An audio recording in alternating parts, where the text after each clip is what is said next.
Well, good morning. You're still watching Morning at NTV. That's our hashtag, Morning at NTV. We're on Twitter and on Facebook. And of course, you are on YouTube as well. If you are catching us on live stream, thank you for joining us. So in the studios, I'll start on, we are distancing. It might look closer on TV, but I promise you we are. And I'm going to be like the president said, because me, I am safe and they're safe. I don't have a mask on, but they're safe. I have Allana Kembabazi. You and I had a small bit of a conversation earlier on this week on this particular topic we're going to discuss. You're the program manager at ISER. ISER being? The Initiative for Social and Economic Rights. Okay. I've looked at your CV very long, and so this should be an interesting conversation. I hope you're ready. Emmanuel Eneviona, who's the PRO at Ministry of Health. And during the week, we're talking about affordability, for the healthcare sector because of different things. First of all, welcome. Thank you. I have to be polite. I forgot that part. Good morning and welcome. I also welcome you back. Yes. You've been away for some time. And congratulations. Thank you, thank you. And I dealt with the healthcare system, so this should be a good conversation with facts today. Yes. I don't know if we should start with what we've been talking about this whole morning. I know you said the minister was teaching people, demonstrating the use of masks, the correct use of masks. Yes. Is that evidence out? Do we have a video of her actually teaching them how to use the mask? Yeah, my background is journalism, and I always refrain from commenting about a matter of which I don't have facts. Obviously. Having not been in Lira on that day. So I'm waiting for the minister to come and explain to the real circumstances of that day before I make any comment on the matter. Yes. And there's also a court of public opinion as a journalist. Yes. That exists and has already. Yeah, but everyone is entitled to their opinion. But as a trained journalist, I stick to the facts based on what I've seen, what I've sensed, and heard. Spoken like a true journalist dodging a question. but anyways, so during the week there were those stories. It's not the first time we've seen stories like, I'm a patient, I've gone to hospital for some reason. Even if I came in with my little money, I can't afford the rest of the bill. Something has happened. And then the hospital says, stay until you can pay your bill. And people were saying, is this legal? And I think it's the first question I asked you, Allana, and said, let's just start with just that question, whether it is legal. Because I know Emma can speak for the government hospitals, but then there's also private hospitals that are telling you it's business. This is how we're making money. And you said, and I'll quote you on this, healthcare should not be business. You should not say it's business, because it can't be business when we're treating people. Right. Isn't it unfair for the private hospitals if we say they can't be business? I think, first of all, it's illegal, private or public, for you to hold someone because they're unable to pay. There are, right from our constitution, it's very clear, you can only hold someone in a gazetted place of detention. So from a legal perspective, completely illegal on both ends. In terms of my earlier statement, I very much stand by it because, like I said, healthcare and education are also public goods. At the very heart of them, they are public goods. Yes. Now we are seeing, and in Uganda's context, for so long it was actually really the public. We see the private begin to come in, and it is supposed to complement the public sector. But they must remember at the heart of it that you are delivering on a public good. Yes. And there's a reason from that, and there are certain benefits they do get from the fact that they're delivering from a public good. And so it's not, you're not going to compare it to selling shoes, for example. It is just completely different. Any other business. Right, yeah. And I do say, I do think that there are ways for there are ways in which you recover debt in this country that require you to go through court processes, that require you to, follow certain processes that can be done. But when you decide, there are certain things that should be clear. Access to emergency care is it's emergency care. It is a right. It is supposed to be free at that moment. Like, you're supposed to be able to give it to someone, right? Like, it's an emergency. Yes. They didn't plan for it. Let's look at these cases, and let's look at, because I like to talk with facts. In that particular case of Zambia, the lady had a C-section complication that resulted in her having to go there, and suddenly the bill is crazy. The mother sold off livestock there at the end. The baby has died. and the woman is still being held. She can't even go and bury her dead baby. And this is not just in Zambia. I've seen this happen in Kokonjeru. Even during COVID, during the COVID lockdown, we're being called by clients in in Buyukwe about St. Patrick's, for example, Kokonjeru, saying people are being detained here. And it happens all over in Amdat. And I think it reflects just how much we do not prioritize healthcare and do not prioritize people in this country.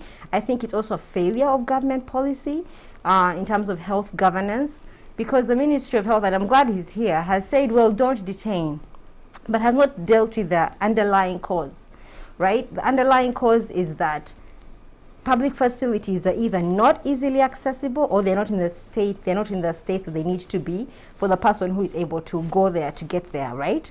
And if they're not accessible, for example, in Amdat, where there is no district hospital, the hospital there is it's from the Uganda Catholic Medical Bureau, private, not for profit. Yeah. Government puts in some money, hoping that by doing so, the hospital can cater the population to a subsidized rate. The reality is the population get there and they are detained for not having paid medical bills. I know this, our report in 2018 for us, like Forgotten People, actually details some of these practices. And even in such situations, you still believe things like a court, you go into court to actually recover money would work. I mean, these are people who already can't afford. Exactly. In the first place. Yeah, and that's why I'm saying that there's a part of you can go to court and recover. But there's also addressing the fact that government needs to get it right, and it's not doing so. We've been calling for them to actually invest in public health care. I'm not saying that you're investing and you're there for putting in the private, because as you're seeing, you're saying you have little money, you're putting it in private facilities, saying they will be able to reach the poor. They're detaining the poor who come there and unable to get bills. So where does the poor person fall in Uganda's healthcare system? It's a good thing Emmanuel is here, because then we're not, and you like facts, which is a good thing. So I think we're still at that 1 doctor to 1,000 patients. It is 1,000 Ugandans. It is improving, but still around close the same to figure. Yes. But as Ministry of Health, we are among many countries globally that are striving to attain what we call universal health coverage. And universal health coverage is where the population has to access essential medical services without going through financial hardships. And what do I mean by universal health care? Universal health coverage, it's a package. There must be health promotion, there must be treatment, there must be rehabilitation and palliative care. And that's what many countries, among which Uganda is in the sub-Saharan Africa, are striving and making steps towards achieving. And we're striving to achieve it universal within health what coverage. Time? And the components include like a national health insurance scheme. Yes. A national health insurance scheme, once in place, could shoulder people like the unfortunate circumstance of patients being detained at some of the private hospitals. I know Allana is cringing to say something now, but help me understand what are what is involved in that national health because I'm paying some bits and the government is paying some bits of it. You understand? But then they already can't afford. Yeah, and let me first begin with this. Okay. Health services used to be for paying. Government changed policy and made them free. That was a step in the right direction. On the ground, what is free? Yes. What is actually free? Yes, I'm saying essential health services. Essential. Leave alone specialized services. Okay. And essential. If you needed like a tumor operation, that is highly specialized. Yes. So essential like accessing treatment to HIV/AIDS, accessing treatment for tuberculosis, having malaria treated, those services are available. Even delivery in public hospitals. Should be when free, you go to Kawente, it's free. It's free. And also national general hospitals, health center force. However, we are not there yet where we want the service I'm going to have to stop you there, Emmanuel, because, okay, if say we agree with you that it is free, as you said, maybe we need to now describe what is involved in free. Because maybe free to government, when I get on ground, free may not accord me what will go back to then say quality healthcare. Because if a woman has gone in to deliver and it is free to deliver a child, but delivering a child isn't just to as literally push out a child. There might be other complications. There might be other things that the mother might need, that the child might need. Yes. Are you then saying that then becomes beyond essential? Because on the ground, I don't think everything involved is actually free. I should pay nothing. That's what I'd understand free as, Emma. I should not pay a single coin. As a pregnant woman, I should walk in and not pay a single coin. Yes, if we are to separate private health care and public health care, that is what it's supposed to be. Because a PNFP, private not-for-profit, like Zambia, is subsidized. We give some extra funding such that they are able to also subsidize their care. To then give not to give free services, but give affordable care. And I really don't agree with where you detain a patient. Where is compassion in a circumstance where someone has lost a child? So, but when you are in a liberalized economy where it is demand and supply, it becomes a challenge. So that's why... Is that one of the challenges? We are working on this National Health Insurance Scheme that is now at Parliament. We hope that it will be fast-tracked by the legislators. Why do you think that will be the answer to this? Yeah, because here you will have resources pooled as a country where everyone contributes to one basket to shoulder those ones who cannot afford, the poor, the indigents. So if we had this scheme in place, and I appeal to the legislators to prioritize the bill, it was passed and tabled, approved by cabinet and tabled before the Allana, House. you don't seem to think this will work. So I want to start off by sort of centering this conversation, because like I say, to me, healthcare is a right, which brings in all the questions you're raising. Quality, access, equity, and non-discrimination, particularly for the most vulnerable. And I think that needs to be the starting point. What concerns me about Uganda today is an increasing marketization of healthcare. I mean, he just, for example, talked about, you know, we have facilities like in Zambia, PNFP, government is putting in money. Now, is that the best use of its money, right? Because you're putting in money into a facility which is now detaining patients. Why don't we fix the public health system? Because like you said, there are people who cannot afford regardless at all. And I have met them. I have met people who, I don't even know how they sleep, because when they show you the bed, it's the ground. When you go to some of these areas, there are also areas like the islands. There are no private facilities in the islands because it's not going to generate business, right? People are not going to be able to pay, and you find that they're completely left out, or they have dilapidated facilities. So first of all, fix the public health system. The second question he's talking about is really around financing with national health insurance. And I think it has potential if you get it right. National health insurance cannot be a way to absolve government for its responsibility. Government, as the primary duty bearer, is supposed to make sure its citizens, particularly the most vulnerable, can get health care. So it has to put in money through progressive taxation, number one. Number two, when national health insurance does come in, the poor, it must be guaranteed that the indigents, the poor, will be covered by government.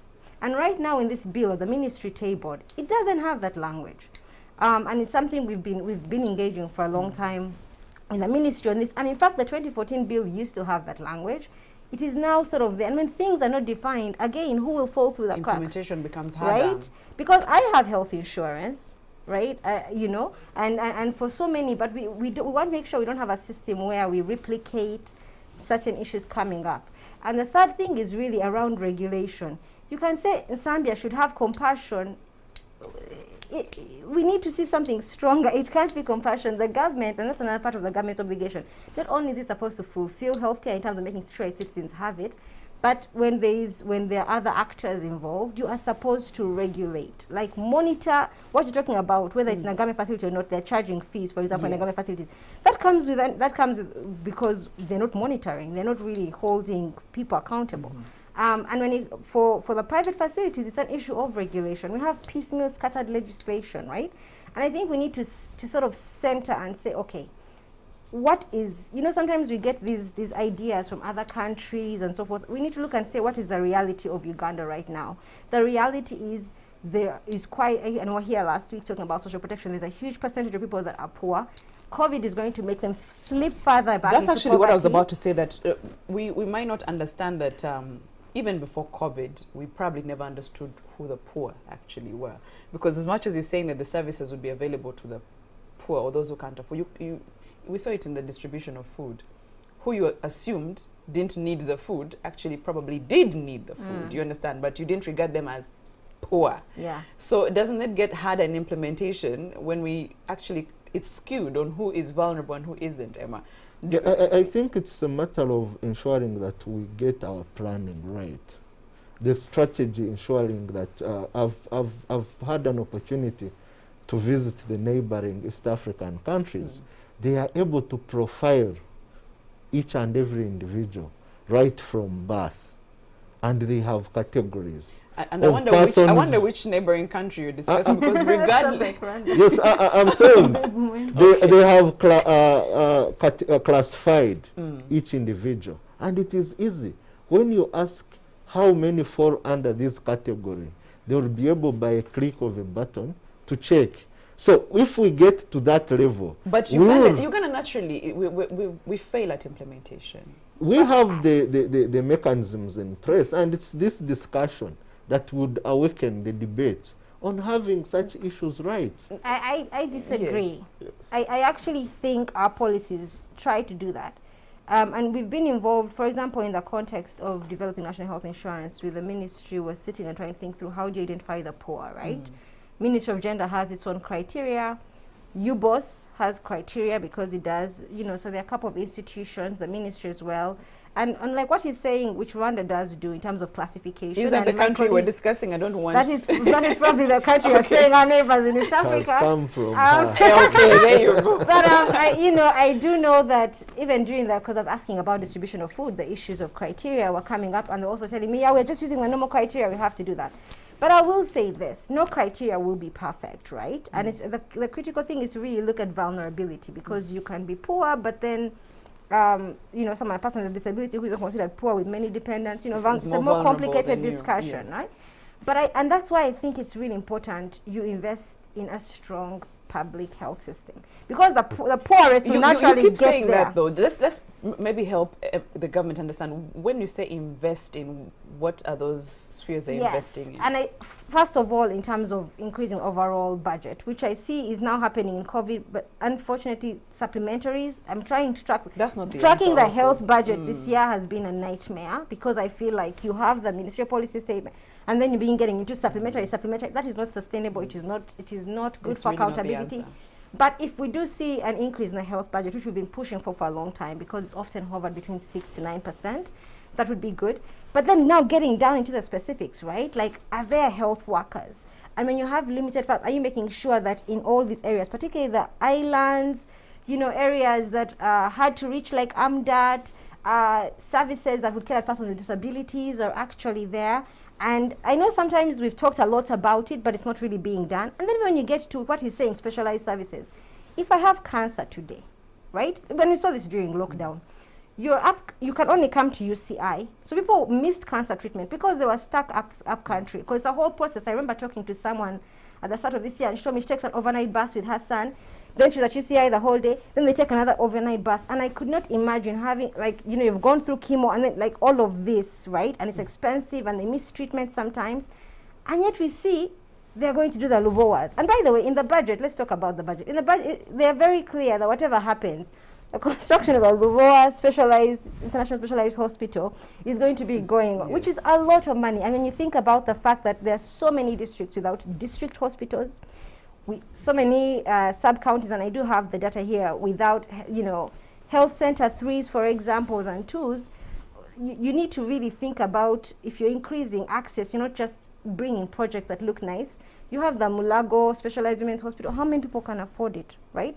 So we need to really think about building health infrastructure that is working for the worst off in society. That should be the starting point. So, Emma, we're talking about affordability for me, the patient. But have we missed, is the issue or the problem on ministry side like you said, budget? And it's not just budget, it's also political will. But Political will wouldn't be Emma's. There's both political will, Okay. because we are working towards ensuring that we get primary health care right. That entails disease prevention. People do not have to go to the hospital because health is at home. You must begin by getting people avoiding to get the health facility.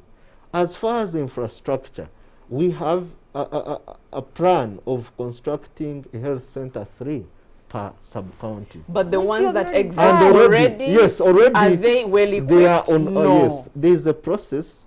Already now we have done about 150 that are being equipped in every sub-county. But It's not a case Let of me it's not a share case an of build anecdote. more. No, It's let me have share you a- fixed because what's already there let are me share a health real center anecdote twos. here. Health center 2s that are being upgraded to health center 3s threes.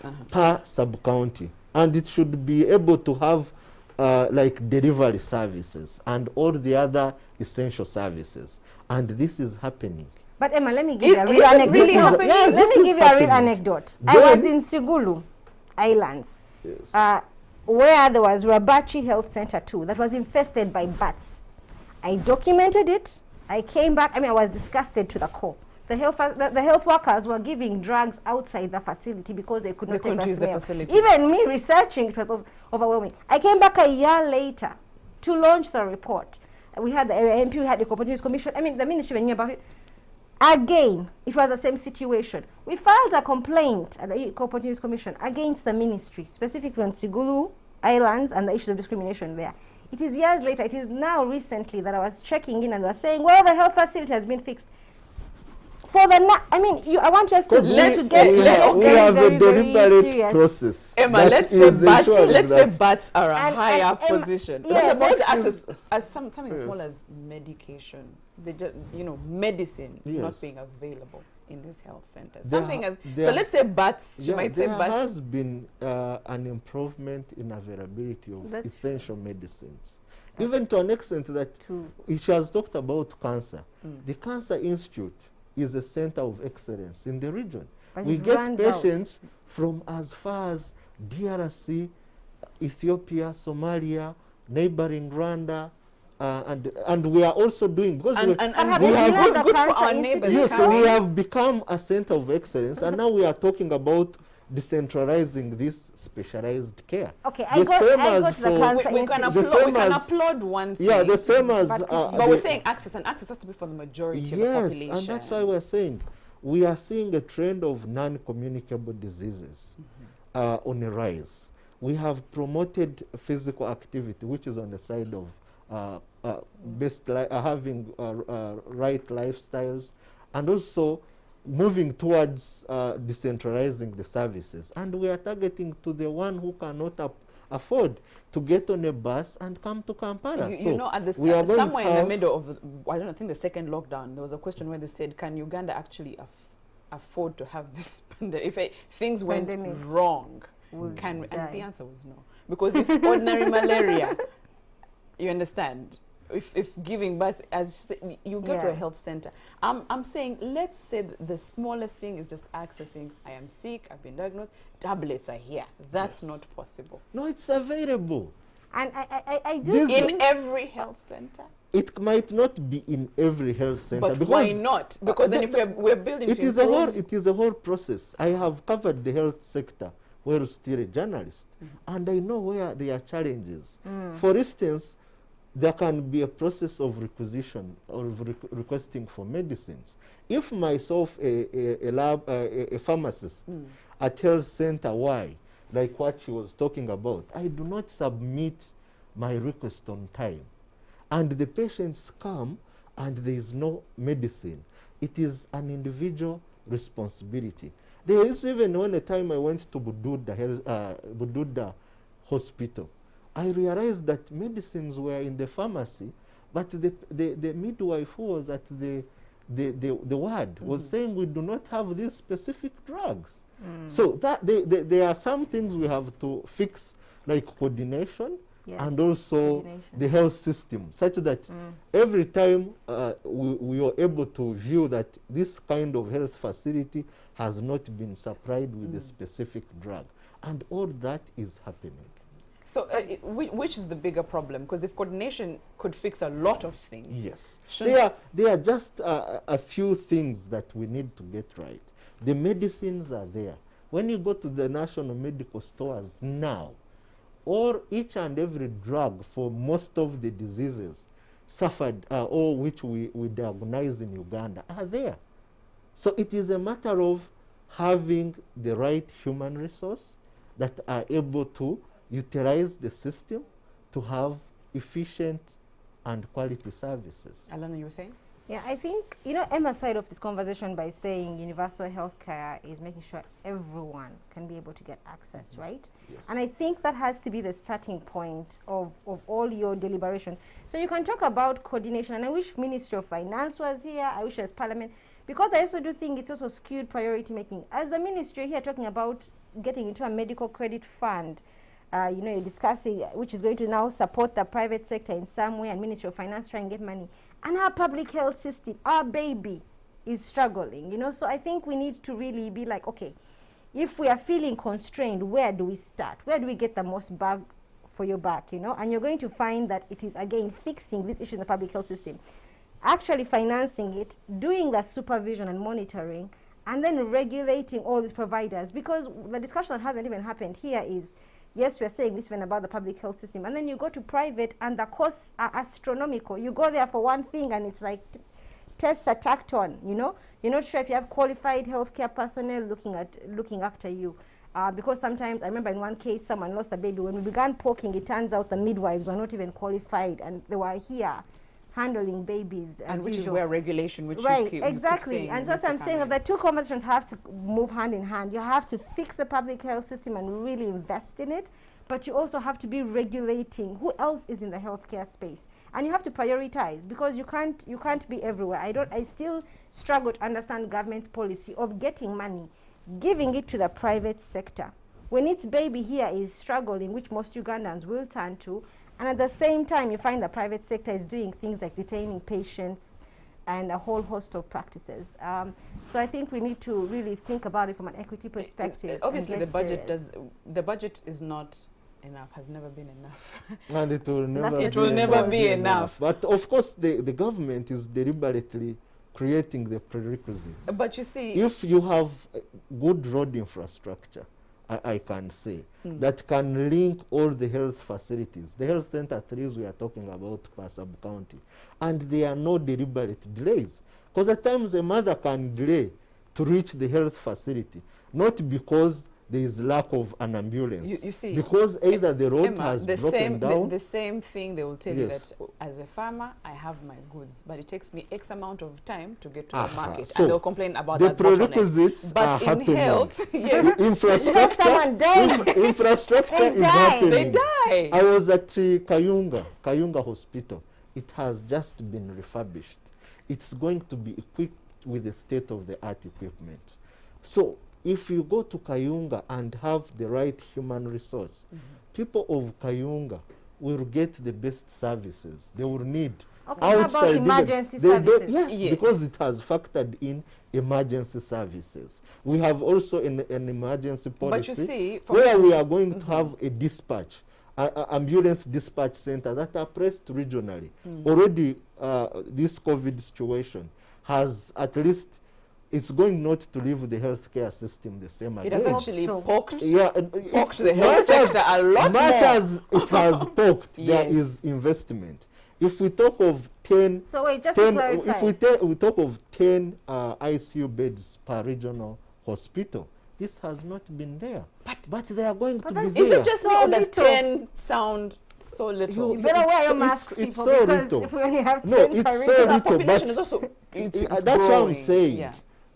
Beyond COVID, people get accidents and they need sometimes these Yes, services. yes.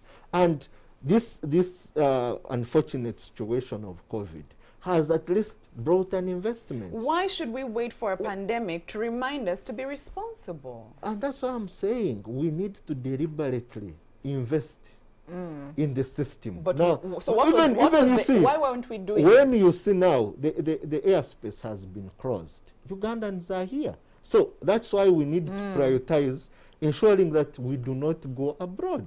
Because sometimes I can say people might be going for causes that can be diagnosed and treated here. Course. So Listen, it begins with Emma, me let's and be you. honest. Emma, Me let's and be you, honest. Flavia. If Flavia can walk into Mulago, I can say women's hospital. Yes. And you have your baby there. You who at least earn some money. But how much do you... Then that one, you are investing also in the health care. Yeah, but Emma, but I can't be the one investing. No, I'm saying, I'm saying that's why, that's when even the policymakers, when we are taking pride in our facilities, you're going and having your baby at the women's hospital. That one will leave you appreciating the quality of care that is there. But we're But saying you, there is no if you, Flavia, yes. you say at any one time, I'll go to private, and unfortunately you get detained. Sometimes you find patients asking for now a transfer back to Mulago, and my appeal is that why don't you start with Mulago, making it your first point of Thank you very Yes, but you need to have fixed Mulago. Thank you, Emma, for even saying that. No, what? Yes. Let's be clear. Emma talks about many Emma. things, and I want to respond. Cancer Institute, he said it's a center of excellence. Center of excellence I for spent everyone. quite a bit of time there. If you look at what you get in the public portion of, first of all, there's this very problematic trend of the private department within a public facility, which causes differential treatment, which means that you're still, giving better treatment to those who are able to pay, which is you're really undermining your systems in those instances. But when you go to places like Cancer Institute, Allana, people spend they literally the market. Allana, let's say there's somebody watching who's saying, "Thank God I can afford healthcare. Thank God I can walk in with my pregnant wife into a hospital that I can afford in all its glory and privilege and luxury, and they have a child."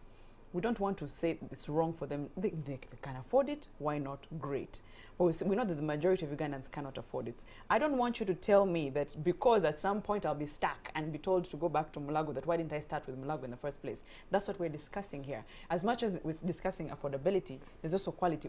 We're not opting for you or for Mulago because of the many issues. You cannot tell me that my starting with Mulago and investing in it, that government should be the first one to invest in it. Yes, government has invested. Then I should be and what I am doing here now is telling people these services exist. You leave them and you run to private service. But you know what happens? You have problematic policies. For example, you have the best doctors in Mulago. But they are moonlighting elsewhere. You get the best service. Okay, so the best doctors are in Mulago. Yes, they are, but they are moonlighting elsewhere. They're not there at the time you go. My appeal is you allow them to be in private the and general public. Population begin with the public health facility. You will not be in unfortunate circumstances of being detained, and still you'll get the same perfect service. You would get in a private facility. Emma, you're trying to tell me I get the same service? No, it's hard. Yes. It's hard doing Emma's job because he has to come here and defend I get the same because you've not given it an opportunity. Myself, I go to Chirudu for medical attention. Okay. Yeah. And I get the same quick diagnosis. I have if I have, for instance, let's say a skin challenge, it is fixed. So I am appealing to everyone who is out there, make a public facility your first point of reference. Let it be a referral. If I am, for instance, referred from Chirudu and say this service, for instance, a specialized imaging. Now hospitals like Chirudu has CT, they have MRI. That's why I'm saying people get to visit and appreciate the investment government has made. Can I just respond to Emma? Because I do agree with Emma in that the public system can deliver. And we've seen it during COVID. We've seen NTV. I mean, if I got COVID right now, I am taking my chances with the public system, right? Yes. And what is the difference? The difference is now there is political will, there is funding, there is coordination, there is inspection. These are things that continuously fall through the cracks because you're right.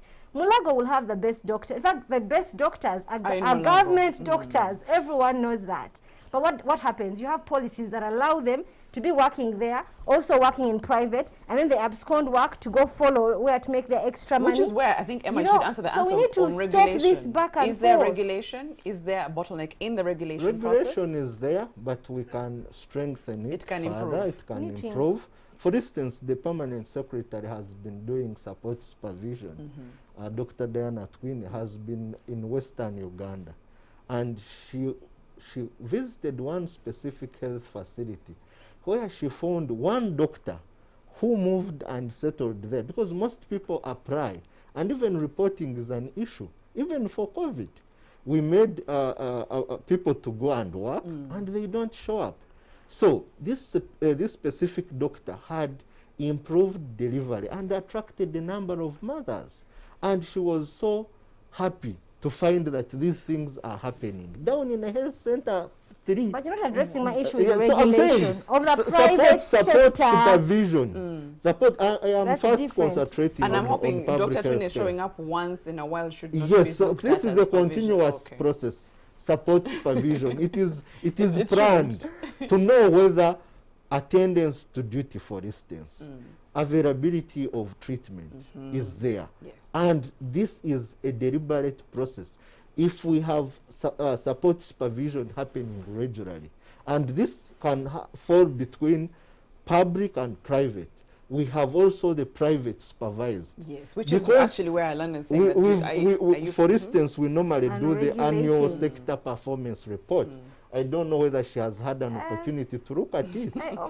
This report also entails, like, for instance, how many cesarean sections were performed at Nakasero vis-a-vis the regional referral hospitals. And we are also... That is not regulation. I'm saying part of that brings the debate. And we are not noticing that some private facilities, for instance, are performing more cesarean sections, which is not right. They're more Business. profitable. Yes, and that was a business. business. Yes, so now it is bringing the debate of we need to have a revision. And in regulation of the private hospitals, regulating the where do your powers start and end? Because somebody watching is saying that if you regulate and you're able to protect the Ugandan in the regulation, where does that protection start and end? Because if things like detaining people are to do with money we have and created, affordability, there is a patient's charter and the health workers charter. It clearly spells out the rights of every patient in private and in public. I would like to interest you to look at the sections of the patient's charter and their rights, and it clearly spells out all the circumstances, but sometimes lack of information denies people's let's talk rights. about that particular scenario of when I've been detained by a hospital Yes. because of not paying the funds, and in the Yeah, situation like I will not be able to afford it at Yeah. any point, even if there was, I don't know what, even if it let me go for 2 interventions, I can't bring back the money. What then happens in such a situation? If the ministry was, okay, whatever body was to intervene, what would then be? They would say the bill is... First of all, how would they get to know? And that's what I'm trying to say to you. I want to give you a concrete example. This lady had for her to escape the facility, she had to climb a tree, swing down with a baby in the back. It was, like when I heard the story, I said, what? And I was getting to know. By the time the ministry gets to know, right, you have to have, it's not enough to just come and slap the wrist after. You have to anticipate these scenarios. You have to anticipate that people are going to do all kinds of scrupulous things to make profit, and to put regulation, first of all, to stop them, and then to enforce it. Now, the issue with putting regulation at the forefront has been a thing where the ministry has actually been weak on it. We have a PPP Act, which is PPP in health policy, which contradicts our Public-Private Partnership Act that Ministry of Finance has, which allows you to give money, government money, to these PHC grants, yet our PPP Act says the private sector should be the one carrying the financial risk. We have, I mean, what else do you have? The Uganda Medical Dental Practitioners Council, but that only regulates the healthcare workers and The particular practice. ones. So you still don't have a There are thing. various councils that handle every cadre Yeah, but they're all of the health piecemeal. care, You and see. that is regulation. If a doctor, for instance, is negligent, there is a mechanism. Now here, when you so regulation detain, is there, it's just in different So when you get in categories. Yes. so when you detain the patient, The now only to answer now Flavia's need is question, now the what do you financing. use? Ensure, but because of a liberalized economy, Yes. where hospitals, based on demand, can charge the But should that be fares. allowed? And the only That you thing can they detain need to people? do is to sensitize people. There are unfortunate circumstances where someone has come with an emergency.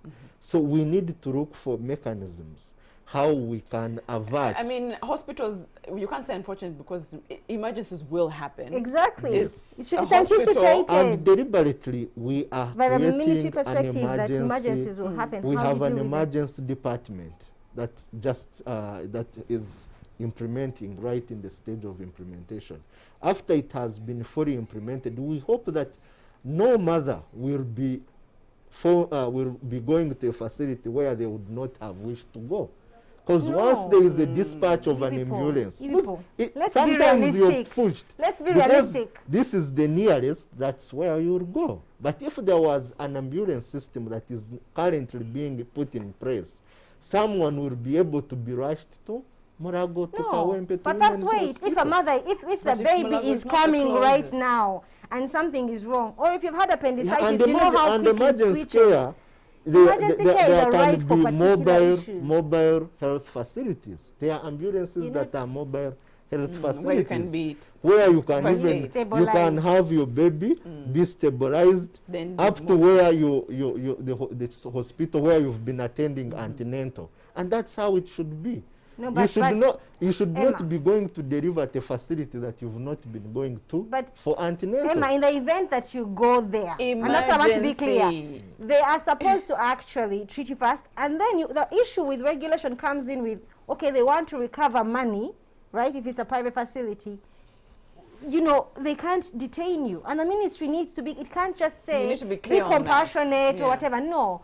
We need to have, as a whole, regulation, recognizing that there are certain private actors that are in this space. You need to be very strict about the regulation, because, like I said, if you don't do that, you begin to reduce And healthcare to a am market, saying, market if you good. look, if you you know? look at the patient's charter, I'm glad you bring the up the rights, charter. the patient's Oh, charter, okay. Because I have- it clearly spells Yes. out all those circumstances. It does not. I like clearly that. spells out I those like that this will not be the circumstances. end of this conversation. Yes. So time is not on our side. We have Allana Kembabazi, the program manager at ISER, and Emmanuel Ineviona from the Ministry of Health PRO. When I read that, you two can come back and have that conversation again. Yes. Because as you said, as a But journalist, you like facts. it's an important So we can come discussion back. We can that come we back need with to it. have. We need to And we- continue I'm having sure we- that should also ensure that we also focus at having no medical tourism No. or losing Yes. money to persons traveling abroad for care. We're not going to go abroad. Let me Yes, read so that. let's my appeal to everyone who is Yes. watching us this But morning. you put up Lugoa is for medical to tourism. prioritize Yeah. having health care within our country. It's also a patriotic call.